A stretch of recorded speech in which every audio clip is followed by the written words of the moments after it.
All right. Welcome to another edition of the Blunt Force Conservative Podcast. Sorry we weren't on last week. I had a ton of work to catch up on and also needed to spend some time with a new granddaughter. So that was primarily what kept me from being on the air last week. I'm closing out some things here, getting a little bit of a stutter on my video. But welcome to the Blunt Force Conservative Podcast. So I wanted to do one tonight, and I wanted to introduce you to a person I think is going to be going places in politics. And this individual, he was on the radio today. Those of you that have watched me have seen me, uh, broadcast from WYAB, and during that time, I've had the opportunity to be on the Andrew Gasser show. So this young gentleman that I'm going to introduce you to, and I'm going to talk a little bit about him here in a moment. And but I want to play this clip of him on the radio today, and I want you to listen to him, and then we're going to talk about exactly how old he is. So here we go with this clip. And you were back on the Andrew Gasser Show on 103.9 WYAB. These first couple segments, we decided to listen to the true story of Thanksgiving that Rush Limbaugh told us so graciously. And I'm young, but my parents would tell me all the time growing up that Rush was really a breath of fresh air, and his voice has been dearly missed, and just like Charlie's will be, and it's something we don't have, but all we can do is hopefully live up to their legacy the best that we can. And I think it's important because he was talking about the education aspect of it, and we really are taught in school of a sort of different story of Thanksgiving than what Rush just told us, and it's not really what happened. And I think that ties into things is the more that they try to dumb down education, and the more that they try to teach a different version of history from what actually happened, they start to shift the narratives of things, and that eventually shapes the future so that they can get their desired outcomes. And it's important for young people to hear the stories just like what Rush told us there, to get the real stories of history so that we can actually fight for our country and have a better future. And what can young people do to combat that? It's to think outside the box. Don't just listen to your teachers in school. Do your own independent education. Self education is one of the most important things that you as a person can do. Because, for one, you get an outside perspective, but two, your brain starts to think. You form your own opinions, your own thoughts. And once you're able to do that, you become unstoppable. The human brain is something that we as humans don't understand, and I don't think we ever will. But it is the greatest weapon that we have been given because it is capable of more than anything we can imagine. I remember learning in ninth grade biology how many billions of cells we have, and it's all controlled by this little thing on the top of our head. Just that's profound to think about. But getting young people do, and look, young people. I'm 17. I'm sitting in this chair right now. I'm here because I had help, not because of anything that I did.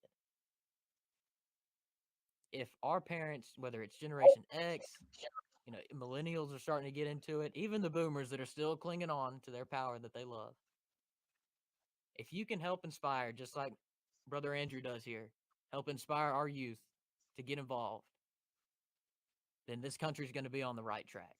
Whether that's stuff like Stand the Gap here in central Mississippi, the Conservative Coalition across the state, Turning Point chapters at high schools, encourage your kids to get involved because we have some big issues coming up in this country. I don't know if I'm going to be able to afford a home. I don't know if I'm going to be able to afford college. And unfortunately, these issues get worse every single.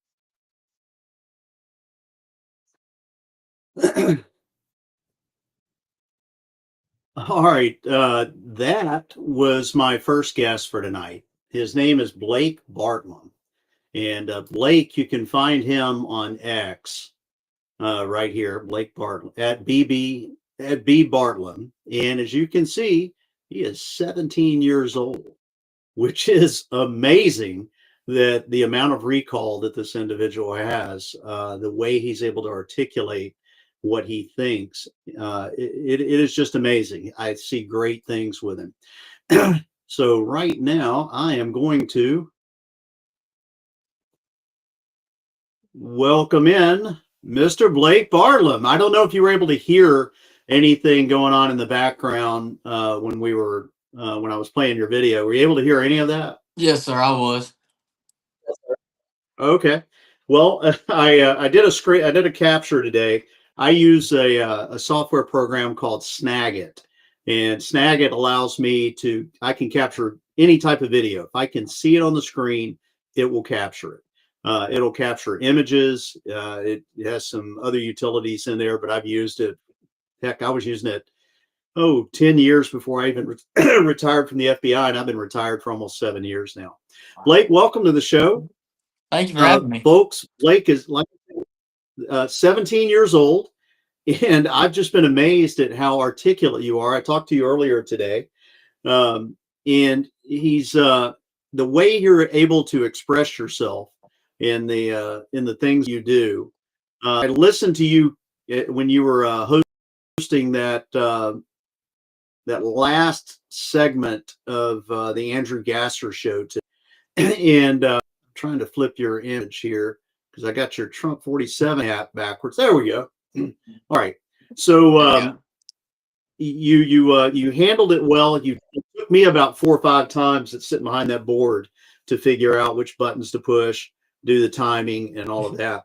But why don't you tell the folks a little bit about yourself, where you're from, your upbringing, and a little more about you. Just tell us about you and how you got to the point that you're at right now with being able to so effortlessly express your not only your religious beliefs but your conservative values. Yes, sir. So, like you said, I'm 17. I live in Rankin County, which is about 30 minutes or so outside of Jackson. And I've been raised in a religious household, that really valued not only just going to church and, being a Christian, but living out the values that the Bible talks about. So whenever I was young, I went to a small private school in Jackson, Mississippi called Jackson Academy. And I went there until I was about halfway through 8th grade. We were planning on moving down to the coast. Deal fell through on our house, and we winded up staying here in central Mississippi. And I was homeschooled for the rest of my 8th grade year. So 8th grade, I was 13, and I was a 13-year-old kid with about only 2 hours worth of work that I had to do a day. So that gave me plenty of free time, and that's right when Joe Biden had just gotten into office, and our southern border was almost as bad as it's ever been. And I kept noticing it in the news every day, and I had all this time on my hands, and I decided that I was gonna get, go learn about that. What's really going on? What are the other things going on? Because my parents started to hear them complaining about the grocery bill more and more. So I decided to learn about it, and the more and more that I got into it, and you find this with a lot of things, is that you keep diving headfirst into it, and that's exactly what I did. And about a year later, from all that, Donald Trump got indicted the first time, and that lit a fire in me that I'd never felt before. And it was right then and there that I called up my buddy. I said, "Hey, we're gonna get 2 Trump flags. We're gonna stand outside the neighborhood and just wave at people." And from there, I just got more into it. I was able to meet Mary Jo, Steve and Kim, who do the DNK Now, podcast, the and folks Pearl. that don't know, for the folks that don't know, that's Mary Jo Perry, Oh yeah, the Parents for Vaccine Rights, and yeah, she hosts some events with the Conservative Coalition. yeah, Mary Jo is a good friend of both of ours. I think it's first place I met you was at one of those events. yes sir, yes sir. And was able to go to those meetings, and then we did the flag waves before the election. We had about 15 people outside Lakeland Drive before the election, and then things really took off after the election. So I got on the radio for the first time, met you, met some of Shad White's people, and we've been building since then. And the more that I've gotten into it, I really realized how important Christ was to it all. And if you're not focused on politics with a Christ perspective, you're going to go nowhere with it. And that's really where I found my identity.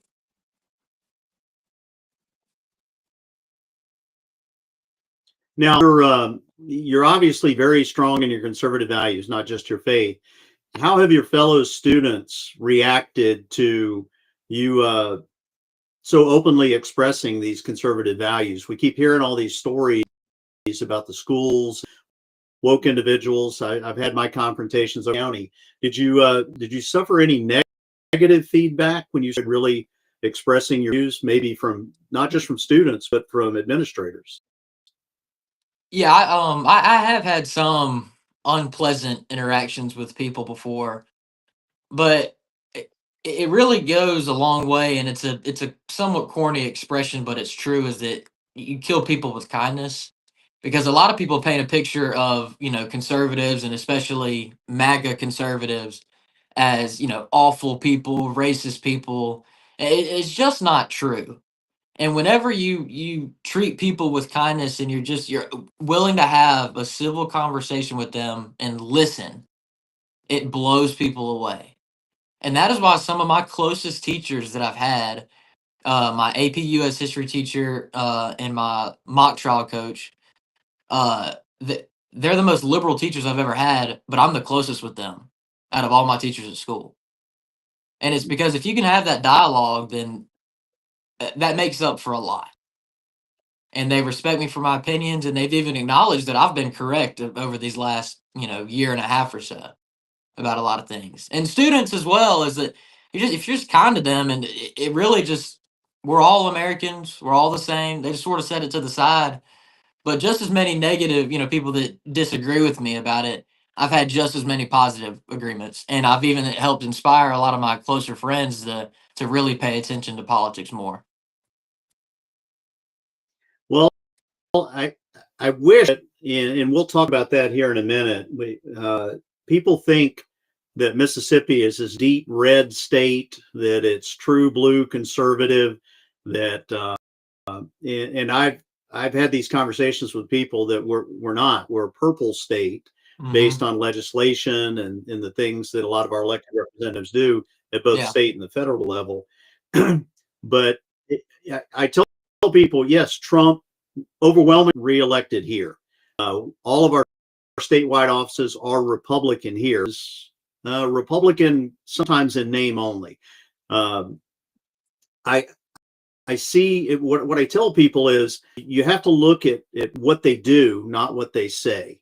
And I had this conversation with Haley Barbour one time about the origins of the Republican Party in Mississippi. And I didn't confront him on it. It's quite clear that a number of the Democrats, when he was helping shape the current Republican Party, just basically changed their moniker to Republican.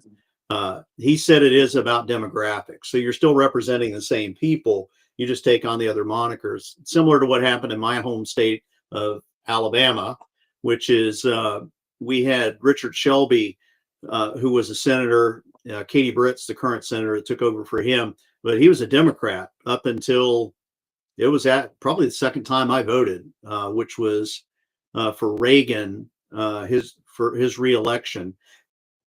And he saw the writing on the wall and he switched over to the Republican Party, but his values didn't change. We knew the family in Tuscaloosa.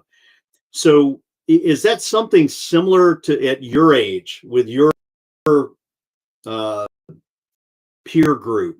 Do they recognize the problem that we have here in Mississippi, that we're not exactly led by, or I hate using the, because that word doesn't appear in the Constitution, but we're not represented by true conservatives? Is that something that your peer group recognizes as well? Yeah, they do a little bit, and I think they start to realize it more every single day. And a lot of it's just come from them asking me questions, and they're like, "Well, Blake, why are we doing this?" And I explain to them how it is, and I can go up to any of my friends now and be like, "What do you think of Delbert Hosemann?" And they'll immediately, "Oh, he's horrible. He's a rhino." And people wake up to it more every single day, but it's that obvious that people who barely give politics a time of day, they've realized it now. And so I think it's something that it gives me hope that people are waking up. but it's also a little disheartening that it's gotten to this point. Well, you actually give me hope because you seem to truly understand and are able to apply the Constitution. Was you mentioned AP class, AP history, one of your classes? AP US history was, I had 106 in there, and then to this year, my senior year, I'm taking AP macroeconomics, and then next semester I'll take AP government. Wow. It's I hate that you have to go through multiple AP classes to get the education I had growing up when we just took civics. Have you Yeah. taken the time to research the Constitution, not just read the Constitution because it's not that long of a document? How much time have you spent in like the Federalist Papers? Have you taken a look at that? Not a deep look into it. I've read some of them. I haven't, delved into it, and that's something I'll probably do as I get older. Especially as the Constitution becomes more in play, especially with judicial rulings and stuff like that. But it's not something I've done a huge deep dive into. It's certainly something I want to do, though. I'll say that. Okay, it is something it is something I would recommend. It kind of it shows you what was going on behind the scenes with our founding fathers and the debates that they had and the explanations for their will and intent. I still find it surprising that some of the Supreme Court justices, like Ruth Bader Ginsburg and Breyer, when they talk about, well, we don't know the intent of the founders. Well, yeah, we do. They wrote it down. They didn't have video recording back then. They actually took the time to say, here's the debates that we had, and here's how we came to this conclusion. So that part is frustrating, but it is heartening to hear you are embracing all this of the U.S. history and stuff. Now, you talked earlier about the border and the conversations about the border, especially during the Biden administration with all the illegal immigrants that were coming in. You said that had a significant impact. What can you tell me more? Who do you see anybody in our from U.S. or in the House? Any one of our, well, definitely not Benny Thompson, but any of our elected Republican representatives. Do you think any of them take a strong stand on the border or have actually been had our back in combating this influx of illegal immigration, human trafficking, child No, sexual trafficking, all of that? I do not. Everyone except for Roger Wicker did vote for Trump's border wall. But I think they realized if they didn't, their political careers would have been over. Roger Wicker certainly hasn't, and in fact, he voted against Trump's border wall in the first term, and that's why you only saw around 500 miles of wall get fortified in Trump's first term instead of the whole thing, is because the Republicans in the Senate shot down that bill. But no, I don't think they've taken a strong stance on it. In fact, they've been extremely lukewarm on it. They may put out a Twitter statement once in a blue moon, but are you really? This is one thing I've hated about Mississippi politicians ever since I've been paying attention, is they make Mississippi look like a state that doesn't care or that's not involved. Mississippi's never been a state to back down from a fight or be scared of a storm, and our representatives don't hold up to that standard. But no, I don't think they take a strong stance on the border at all. Like, they put their statements out, yada yada yada. But other than that, they don't really do anything. Why aren't they on the House floor fighting for this legislation? That's just a genuine question that I have. Michael Guest is on the Homeland Security Department or committee in Congress. Where's he been? Why hasn't he been so vocal? Those are just some questions I have. Speaking of that, real quick, if you'll take a look at this, you probably have gotten the same flyer in the mail. I think your parents live in Michael Guest District. Here's the front of the card that I received in the mail. He's talking about under Trump Guest border security policies. And my question to Michael Guest would be the same thing. It sounds like you would ask him. What the heck were you doing the 4 years that Trump wasn't in office? Because that's when all of this came in. If you look, 2022, 2023, 2024, those are the years that Trump wasn't here. And you saw the number of illegal crossings that were coming in. And then on the back of his card here, give it a second to pull up, he's talking about, well, here's the things that we're working on doing. I've been, helping lead the way on, which is, funding to finish the construction of the border wall, investments in, customs, expansion of ICE ability to detain illegal aliens, resources to hire more border patrol agents. What just gets me is that, and I've seen this with him, if he shows up in an event, and in the last Grip and Grin, he was there. I don't know this is the case, and I'm not trying to toot my own horn or anything like that, but I've noticed that the times that he shows up at the Grip and Grin luncheon, which there's one coming up this Wednesday, I've noticed that he doesn't go up to speak anymore. I don't know if they invite him to come up to speak, or if he says, Chris Hinkle's here. He's been known to ask questions. Please don't put me up there. Because the last time that he spoke and I asked questions, I got attacked by the chairman of the Mississippi GOP for asking a very simple question about, are you willing to withhold the funding from, the Biden administration, from the ICE director, from all of these people that were infringing upon our liberties? I asked that question and I got yelled at across the room by the Mississippi GOP. They did not want me pointing out the fact that, for 4 years, he's done absolutely nothing. And it's, I've gotten to know you. It doesn't surprise me that you picked up on it as well.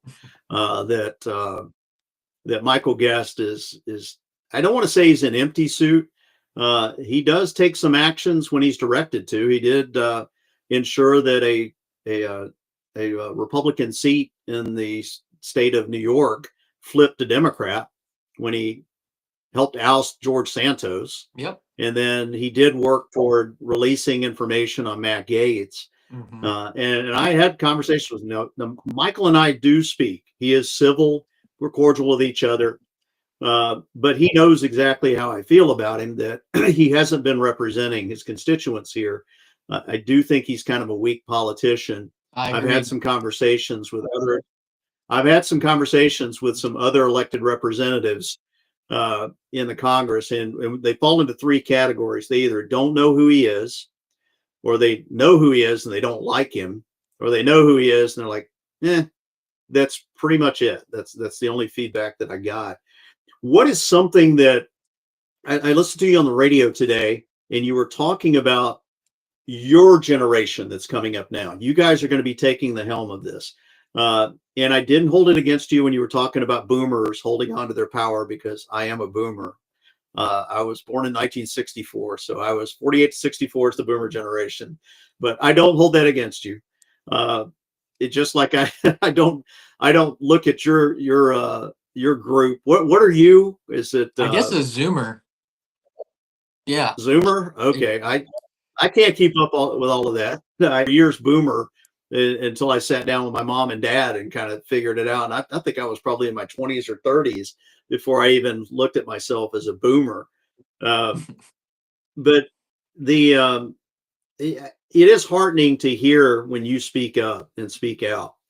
There is an individual that I just talked about, the Mississippi GOP.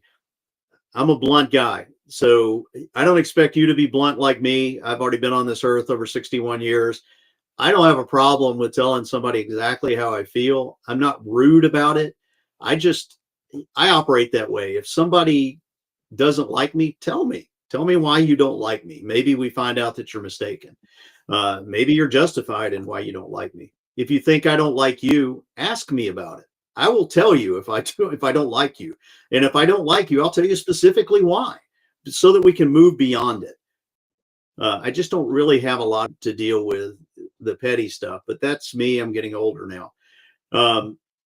But the way that I look at it with being blunt, the Mississippi GOP, I'm not a huge fan of. There's some people that work in it that I'm okay with, that I have conversations with, that we have mutual friends that I've had that I can be candid with them instead of using the word blunt, but I know that their path of cultivating the youth, the individual, and I'm not going to say his name on here because I still don't know if he's 21 yet.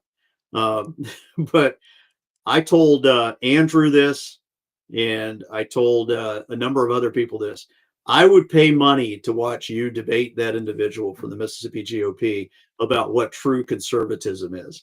If I could make that happen, is that something you would welcome to step on the stage? You each get to a podium, and a la Charlie Kirk style, you guys get to go back and forth about what you think the way forward is for the conservative movement, and what true conservatism is. Is that something you'd be interested in? I would pay a large sum of money to get on that stage. But I hope you're going to get on that stage. I want people to follow you. I know you'll probably be doing some guest hosting for Andrew here. Now that you've learned the board, you're finding out at WYAB that's a premium when they find somebody that can run the board. That way they don't have to pay somebody to come in and sit and produce the show. Yeah. It's a smaller radio station, but it does have 50,000 watts. But you are the producer, you're the director, you're the on-air talent, you're having to do everything. But once you kind of get the swing of it, you did an amazing job. Thank you. Today. I was really proud of you. Tell us a little more about what you've got going on. Are you still working with Rhino Removal Project? Yeah, I am.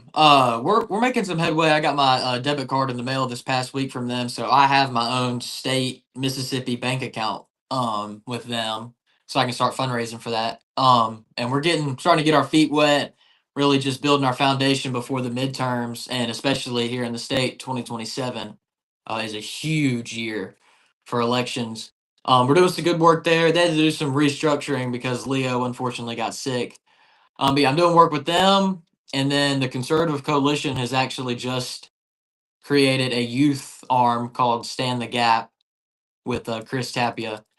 And I have a meeting on that Friday. And it's just going to be building the conservative movement for 18 to 42-year-old or 40-year-olds. So yeah, we got a lot of stuff going on for our movement in particular, and then the conservative and then rhino removal movement abroad. I like the path that you're taking. Andrew Gasser, who you were sitting in with today, and I've had this conversation. He's all about the local politics and things like that. And we've got some of these groups around here that have conservative in their name, and I've attended some of their events, and I don't know if I would consider it a conservative event based on just what I observed. It just looked like almost like a good old boy type network. This is the person we're going to promote next. This is the person we're going to put in there. I kind of get the impression that when it comes time for one of our representatives to step down in the Republican Party, that the Mississippi GOP gets a heads up, and then they can cultivate the replacement. And then it's almost impossible to get an organic candidate to step up. Is that something that you've observed here, just from looking at it with these new, fresh, young eyes? I know you've attended some of these same events. Do you see that does it feel like it's a conservative movement when we talk about some of these blank county for women, conservative women of blank county, or conservative whatever for blank county? I look at some of the pictures and the video and stuff. I'm not seeing a huge turnout. That troubles me. But I like to hear that you young people like yourself are starting to form these new coalitions, and we could actually see this youth arm taking over in politics. I'd love to see it to the point where they're approaching your group, your age demographics, especially when you start voting. You'll vote in this next election. That they'll approach you guys for, hey, what do you think about this candidate? You'll be able to cultivate candidates. How do I know that they cultivate candidates? And this is where I think the first time that Andrew and I met, I got approached and was cultivated for a position in Madison County. That I got a heads up that somebody was going to move on to a different pasture And they said, well, if we can get you in this area right here, by the time that person announces, you're off and running. And you probably won't have an opponent because nobody will be able to mount an attack fast enough. I don't have a problem with that as long as they recognized my values. And I was pretty blunt about my values in it, and they didn't shy away from it. So, but I think that we have too many problems in Mississippi with legacy people coming in. We haven't elected a senator from an organic senator that just ran for Senate and was elected since 1978. And that was Thad Cochran, way before you were born. Yeah. So, everybody's been appointed now. And on the House side, of course, they can't appoint a House member. But, when they had that special election, these high oligarchs or whoever are here in Mississippi can put a bug in the governor's ear about here's who we're going to get behind and support. Mm-hmm. And God help you if you try to upset that apple cart. We all know what happened several years back with Michael Cassidy running against Michael Guest. So looking at some of the things you were talking about on the radio today, what are your thoughts on Marjorie Taylor Greene submitting her that she's going to retire in January? I think she's having a temper tantrum personally. And I think it's because President Trump shot down her dreams of running for Senate in the state of Georgia. And instead chose Representative Mike Collins, who has delivered, in my opinion, more results than Marjorie Taylor Greene, and is also much more electable in the sense that he's not so obnoxious and he's not wrong as much as she is. Mm-hmm. And I really think she's just throwing a temper tantrum, and we've seen it, especially this last week or so, where she has started to personally attack the president and personally attack conservative values. I saw in her Twitter feed this morning she responded to someone telling her to simply finish out her term instead of resigning before it's over, and she responded by making an analogy to Republican men telling women to get back in the kitchen. That's third wave feminism right there. That's not exactly conservative. So that's Marjorie Taylor Greene in November of 2025 for everyone. So yeah, the way that I look at it is the same way. And if I had the chance to talk to her, I would say, all right, so you're going to leave in January, right? Yeah. I'm not one of these that came out initially and said, oh, well, she's 5 years, she's vested in getting her pension. As I called in to explain to Andrew when you guys were off air, her pension for 5 years in Congress is going to be about $1,250 a month before taxes. Now she's got a thrift savings plan, but she can't draw on that until she's at least in her 50s. So I don't even know how old she is, but I do think that people like her and Thomas Massie tend to make things more about themselves. Mm-hmm. They talk about representing the people. Well, the people elected you to represent them for that term. Stay in there and stay in the fight. Yeah. If she says, well, I can't get my legislation through, then call out the people that are standing in the way. I don't think it's that difficult. It can't be that difficult to be a congressman, because I've had conversations with some of the people who've been elected into office, and I have to move away from them because I feel like I lose IQ points the longer I talk to them. I lost 10 IQ points the last time I had a conversation with Roger Wicker. Yeah. And I'm being serious about that. I felt like I was getting dumber. But Roger Wicker has enough people around him to protect him, which is why, and I tell people, November of 2022, right before the election, that's the last time that anybody asked Roger Wicker a question and a challenging question, and he had to answer it in public, and it didn't fare so well for him. And then he has not been back for follow-up questions. Yeah. That's a lot of the reason I go to these events now, or go to Grip and Grin, is just I keep hoping that Roger Wicker is going to show up again so I can ask him some questions. Now you're in school, so you probably won't make this next watching in. It's mostly Republicans. There's some Democrats that are in there. It's held during lunchtime at a place over here called Mama Hamil's. It's the best country cooking and probably the the state, I think, especially a buffet style. But we usually have about 200 to 250 people show up for it.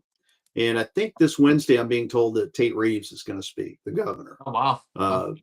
Is that something where if you wanted to come hear the governor speak, would you be able to get a pass from school to show up? No, sir, I've tried. Okay, well, you need to be in school anyway. We need to get you fully educated and graduated and all of that. Man, it's I want people to locate you. Tell us every place that they can find you. I put your X handle up Yeah. there, but tell people where they can find you, where they can look for you. Every time I hear that you're going to be on the air, I will try to promote it. And Thank my you. goal is introducing you to the conservative friends that I have that'll be watching in on this. Is try to get some of them to have you on because you speak so well for a 17-year-old about your knowledge of the Constitution and politics and observations and behavior of politicians.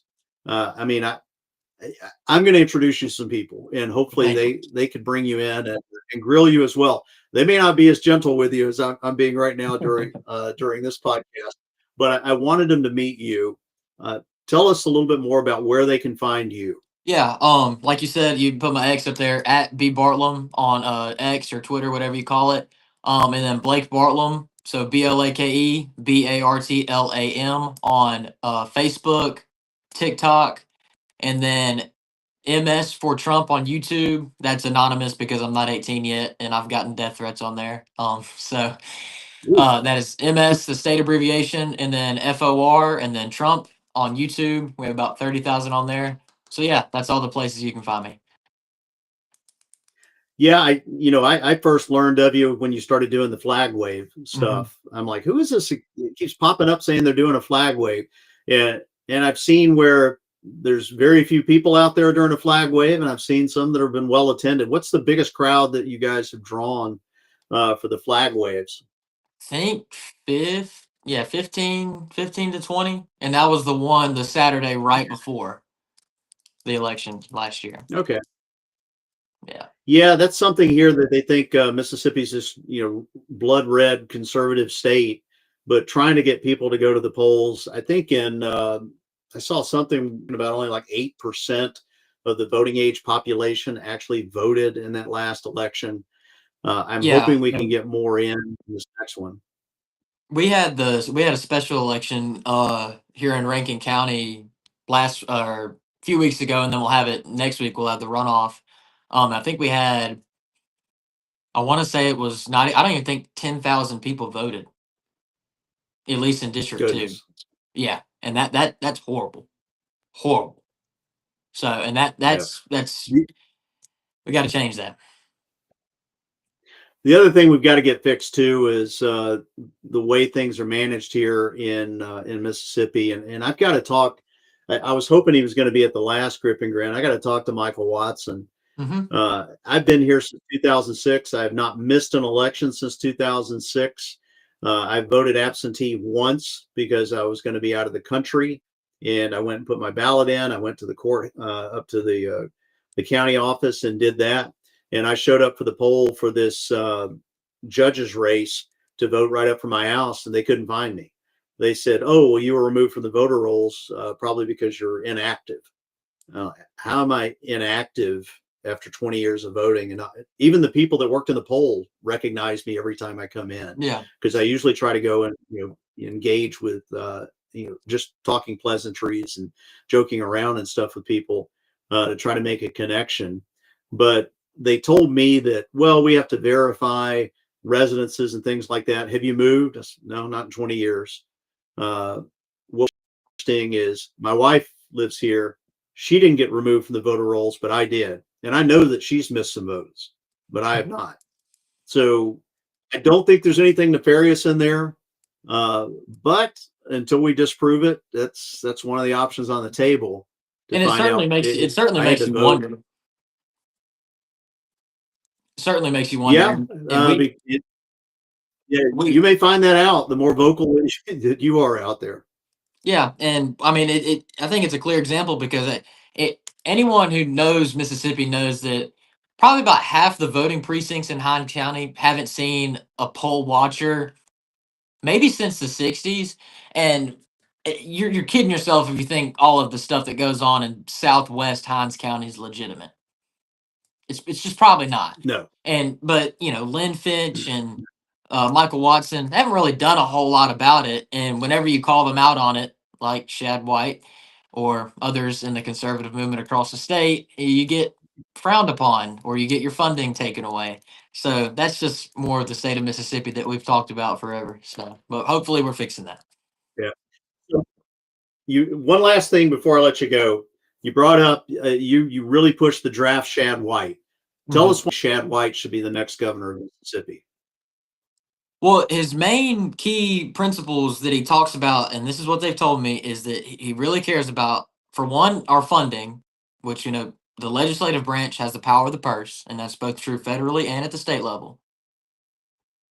The funding, education, and then, the economy, I suppose, but that's sort of, everyone gets that, but it's really education and funding, and that is what is so important in our state right now.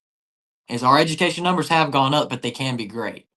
But then also understanding that us as a state, especially if we want fiscal conservative policies like tax cuts, we need to make sure that our funding is okay with that.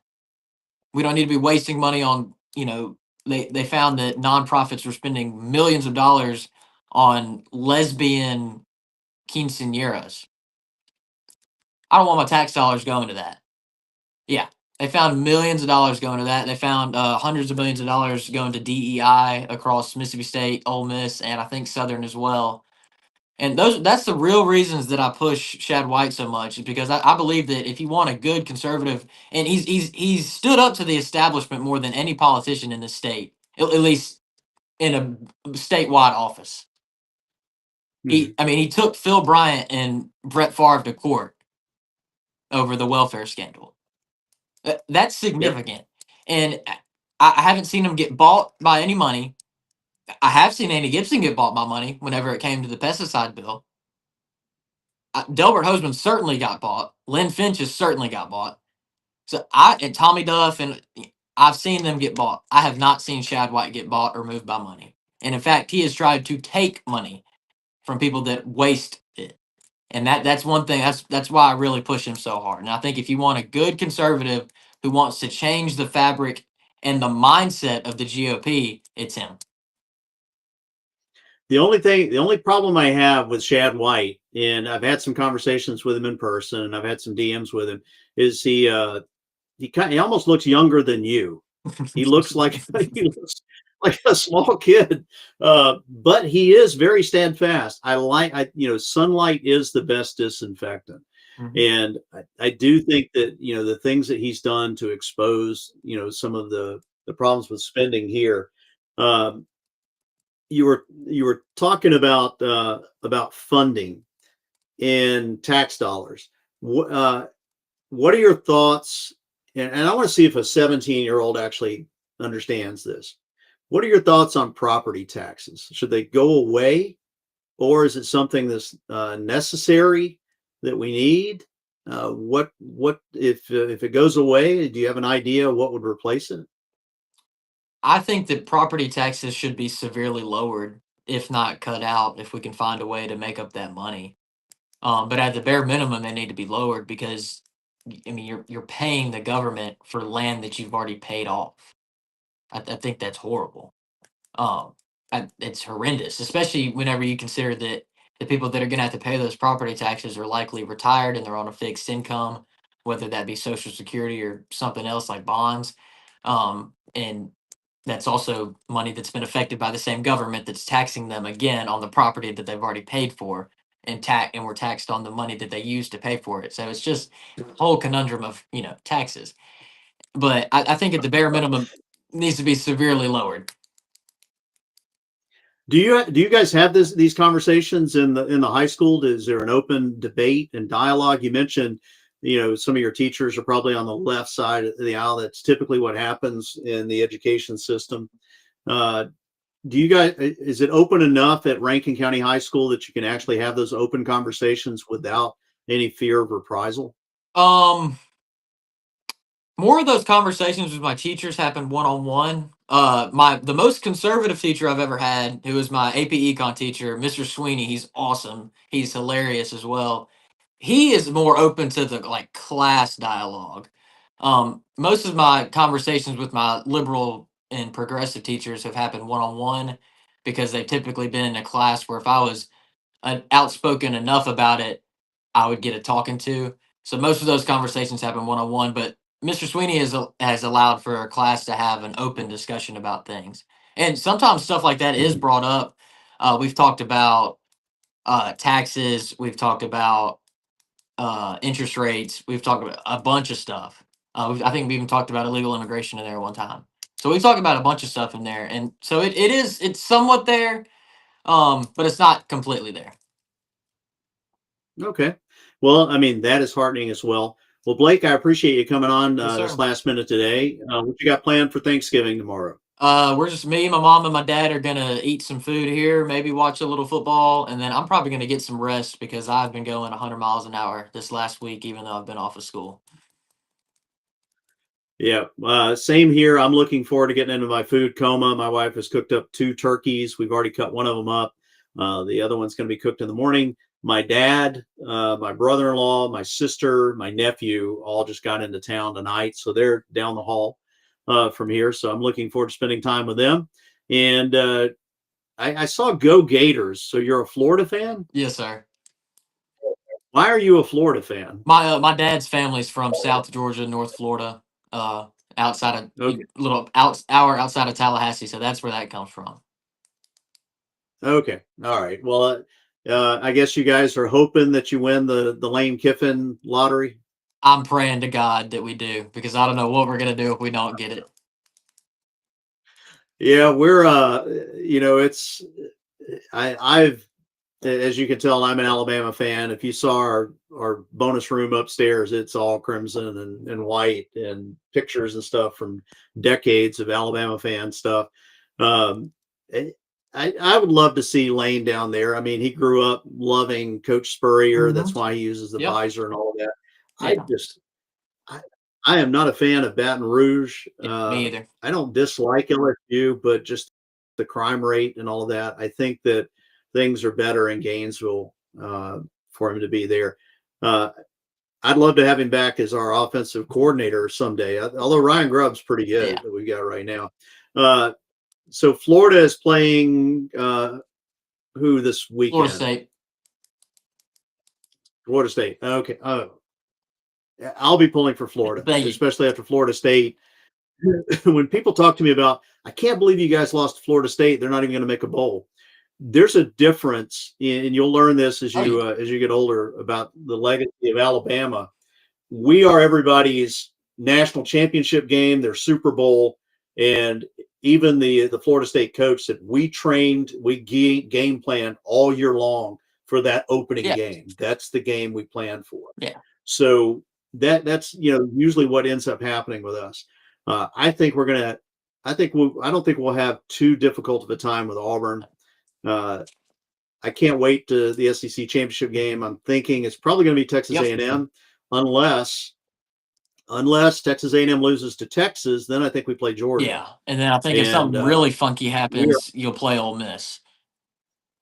Ole Miss, yeah. Well, Ole Miss has never been to Atlanta, so that's something that's been outside of their realms. And then with Georgia, Alabama has never lost. Well, actually, we've never lost to Georgia there. We've never lost in Atlanta. Yeah. So that's a little different. Well, no, actually, 2008. 2008, y'all lost to Florida. 2008, we lost to Florida. That's the last time we lost in Atlanta to any team. Since then, we have not lost an SEC championship game when we've been fortunate enough to play in it. Well, good luck to your Florida Gators. Hopefully you'll be pulling for my Crimson Tide here on Saturday. I definitely want us to move forward. I'm fine if we play A&M. I'm fine if we play Georgia. We already played Georgia once this year, so I kind of like to play A&M. But man, you have a happy and blessed Thanksgiving. And again, I appreciate you coming on here. I promise you, people need to follow you. They're going to see a they're going to see a lot from you in the future. I just have a feeling that that's the way it's Well, going to thank be. you. I really appreciate it. Well, thank All right, brother. God bless. you. God bless. Turn. There we go. All right. I want to thank Blake Bartlam for coming on. Take the time to go back and watch this. Now that you've met him, hold on. There we go. Blake is go back and watch the beginning of this where I had that clip from him at WYAB. And he's going to be guest hosting periodically from there. We'll have him on here before. We actually had him on the show before when I had the people from the Rhino Removal Project on here. And I had introduced Blake to them as somebody that could really champion some change here in Mississippi. Well, my prediction, Iron Bowl, Alabama wins. It's a close game. I hope it doesn't come down to a kick. If it does, I kind of hope Connor Talty gets an opportunity to really be the hero. I think he deserves it. And I hope that everybody here has a happy and blessed Thanksgiving. I'm looking forward to eating some turkey. As soon as I leave out of here, I'm going to go hang out with my dad, my brother-in-law, who actually produces this show periodically when we do our other podcast. And again, just have a happy Thanksgiving. Thanks for watching. I look forward to seeing all of you as this year goes on. We'll have some more of these podcasts, and we will see you next time.